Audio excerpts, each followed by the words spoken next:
Bonjour à tous et bienvenue sur le podcast Un pas vers l'avenir professionnel. Ce podcast est un projet porté par des jeunes adolescents qui consiste en la mise en place d'interviews de professionnels de différents secteurs d'activité. Pour la mise en place de ce podcast, les adolescents s'occupent de préparer les questions, de contacter les personnes à interviewer, mais s'occupent aussi de la partie interview et de la partie technique sur l'enregistrement du son avec les micros. Je vous laisse donc maintenant avec l'interview de l'invité du jour. Bonne écoute. Bonjour, bienvenue dans le podcast Un pas vers l'avenir professionnel. Pouvez-vous vous présenter s'il vous plaît? Alors, je suis Céline Chaton-Rollin, je suis diététicienne à Châteauroux. Donc, j'ai mon cabinet et j'interviens dans différentes structures, que ce soit le réseau diabète, que ce soit famille rurale pour des ateliers cuisine, la centrale avec des prisonniers ou parfois au niveau du personnel. Voilà, j'ai différentes casquettes. Quel est le but de votre métier? Alors, par rapport à mon métier, j'explique aux gens comment bien manger pour être en bonne santé, pour vivre le plus vieux possible, et aussi parfois par rapport à des pathologies comme le diabète, les maladies au niveau cardiovasculaire, les cancers, les problèmes intestinaux. Voilà, c'est un métier assez varié. Pourquoi vous avez choisi ce métier? Alors, en première intention, c'est pas forcément ce que je voulais faire. Au départ, je voulais être pharmacienne. Mais du coup, les études étaient un peu compliquées et je me suis vite rendu compte que vendre des médicaments, ce serait pas mon truc. Et donc là, du coup, par rapport à la diététique, ça me permet d'avoir le lien avec le patient pour essayer qu'il soit en meilleure santé possible et après de donner des idées sur des recettes, des menus et que ce soit des patients de l'enfance, même pendant la grossesse, parfois j'ai des femmes enceintes, jusqu'à la fin de vie, donc à des âges différents. Quel est votre parcours scolaire s'il vous plaît? Alors du coup, j'ai fait un bac scientifique, après j'ai fait une première année de pharmacie à Limoges, mais où j'ai échoué, et après j'ai fait un IUT génie biologique option diététique à Clermont-Ferrand. Et après, au niveau professionnel, j'ai travaillé un peu en milieu hospitalier et après je me suis installée en libéral il y a plus de 20 ans. Combien de temps durent les études? Alors au niveau des études, on est sur un bac plus 2 ou plus 3. Parce qu'il y a deux filières. Soit il y a le BTS qui est toujours en bac plus 2, soit il y a l'IUT qui est passé en bac plus 3. Donc du coup à un niveau licence. Ou un niveau avec un niveau bac plus 2. Êtes-vous salarié ou indépendant? Alors j'ai un 10% salarié au niveau du réseau diabète. Et après je suis en profession libérale tout le reste du temps. Donc 90% du temps. Travaillez-vous chez vous ou dans un local spécial pour vous? Alors j'ai un cabinet, en fait un appartement que j'ai transformé en cabinet qui est à moi, à titre professionnel, où je reçois mes patients, où je peux faire des ateliers cuisine aussi en petit comité. Et après j'interviens sur les structures, dans des établissements, au réseau diabète, donc là je vais dans les locaux.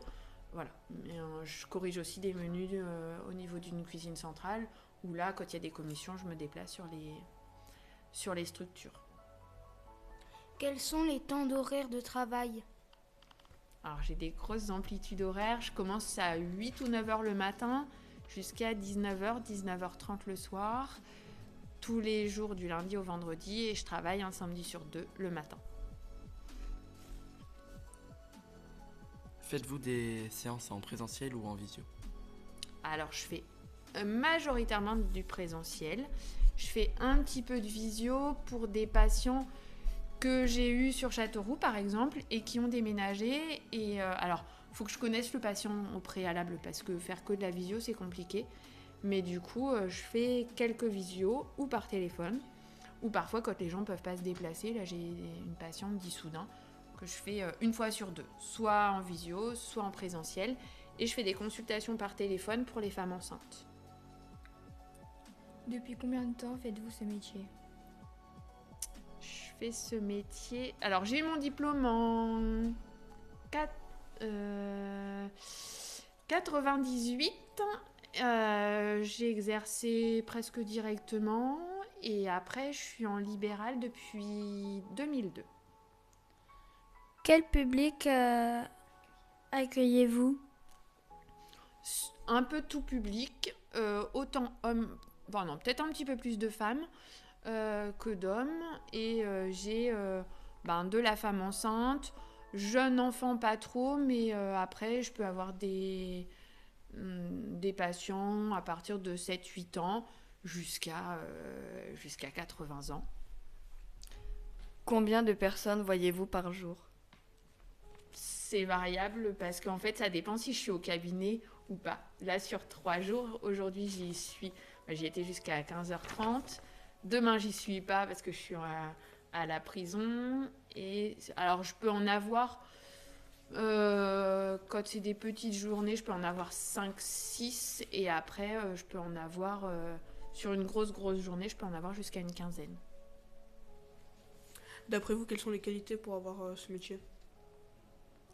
L'écoute, je pense, la compréhension, le non-jugement, parce qu'on a des patients qui sont obèses et qui font plus de 200 kilos. J'ai une balance qui va jusqu'à 200 kilos, il y a des patients que j'arrive pas à peser. Donc il ne faut pas se dire qu'est-ce qu'ils mettent dans leur assiette, qu'est-ce qu'ils mangent, ils font rien. Non, ça peut être, comme on disait tout à l'heure, ça peut être la génétique, ça peut être le stress, ça peut être des soucis, ça peut être plein de choses qui rentrent en ligne de compte par rapport au poids. Donc je pense l'écoute, l'empathie du patient. Quels sont les différents cas auxquels vous êtes confié? Perte de poids, prise de poids? La majeure partie des patients viennent pour perdre du poids. Après, il y en a qui viennent pour prendre du poids. Il y en a aussi qui viennent pour des allergies, pour des pathologies, pour du diabète. J'ai beaucoup de patients pour du diabète aussi. Avez-vous déjà eu des cas où vos patients étaient en danger? Oui. On a aussi des patients qui viennent et qui ont des problèmes d'alcool, par exemple, où là, on n'est pas suffisant. Et dans ces cas-là, il m'est arrivé d'appeler médecin traitant pour faire hospitaliser le patient. Ou parfois des malades en fin de vie, quand il y a des cancers. Parfois, on voit des choses que les autres professionnels de santé ne voient pas parce qu'ils ne vont pas forcément à domicile. Parce que parfois, je fais du domicile aussi.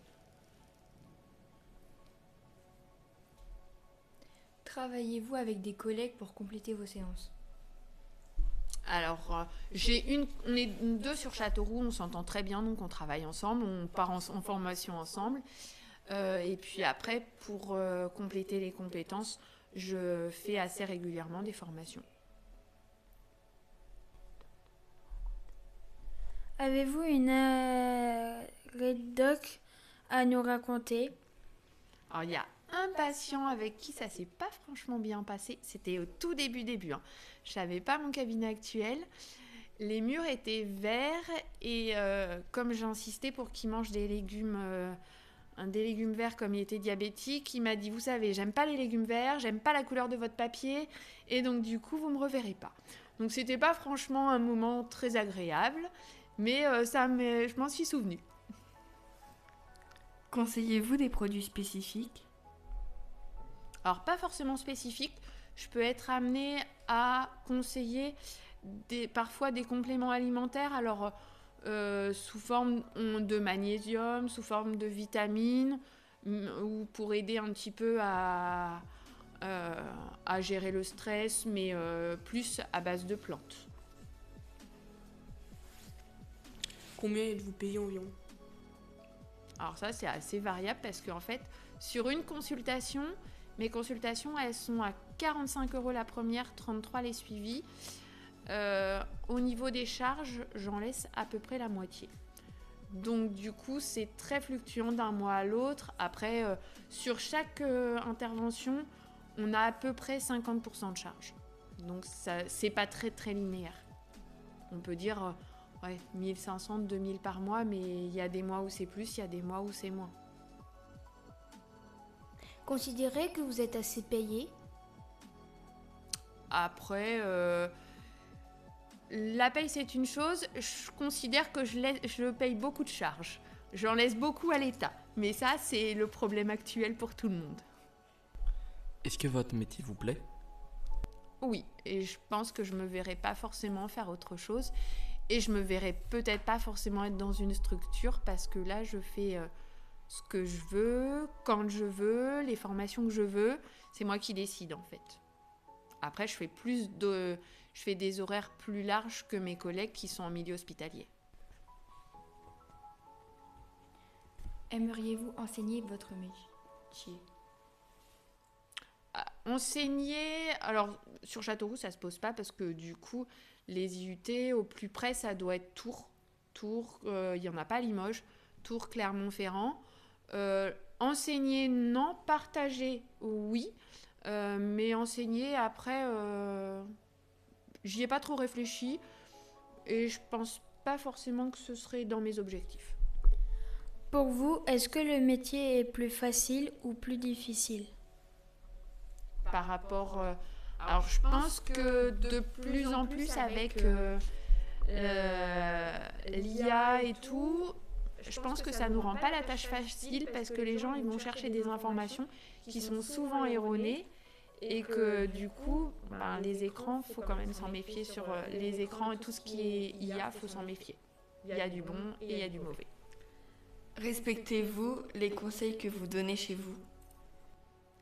Oui, je pense que je mange un peu de tout, équilibré. Et après, du coup, j'essaye de manger des produits de saison, après, dans la mesure des possibilités. Que pensez-vous des programmes comme J'aime par exemple ? C'est très commercial et ça habitue pas les gens à manger différemment. Là, on parle pas de régime. On n'a jamais parlé de régime, c'est plus des habitudes alimentaires. On n'interdit pas. Et comme J'aime, les plats, ils arrivent tout prêts et on n'apprend pas à associer les aliments entre eux, en fait. Est-ce que si vous voulez nous expliquer ce que vous faisiez à la prison ? Alors à la prison, j'ai 2 types d'actions. Donc du coup, demain, j'interviens sur les maladies cardiovasculaires auprès du personnel, donc personnel administratif et gardien de prison. Et sinon, parfois, j'interviens sur des marches un peu didactiques, c'est-à-dire qu'on part marcher à Belle-Île, du coup avec des personnes qui sont futurs ex-prisonniers, qui vont sortir sans tarder. Et du coup, pour eux, ça leur permet de renouer avec l'activité physique parce qu'ils sont en cellule tout le temps. Et puis, comme ça, on discute d'alimentation sans être assis et ils ont et l'activité et on parle d'alimentation. Comment se déroule une journée type dans votre métier ? Alors, du coup, j'arrive au bureau, je revérifie l'agenda, les patients. Et puis j'enchaîne les consultations et en règle générale, alors après, d'une journée à une autre, j'ai très très rarement les mêmes journées. Du coup, par exemple, mercredi, je suis au réseau diabète toute la matinée et après j'enchaîne à mon cabinet jusqu'à 19h30. Enfin, c'est un peu fluctuant. Merci beaucoup pour votre participation et bonne journée. Merci pour vos questions. Si vous avez apprécié l'épisode, n'hésitez pas à vous abonner au podcast et à laisser un gentil commentaire ou une évaluation sur Spotify pour encourager les ados à continuer ce projet si intéressant. Merci beaucoup pour votre écoute et à bientôt.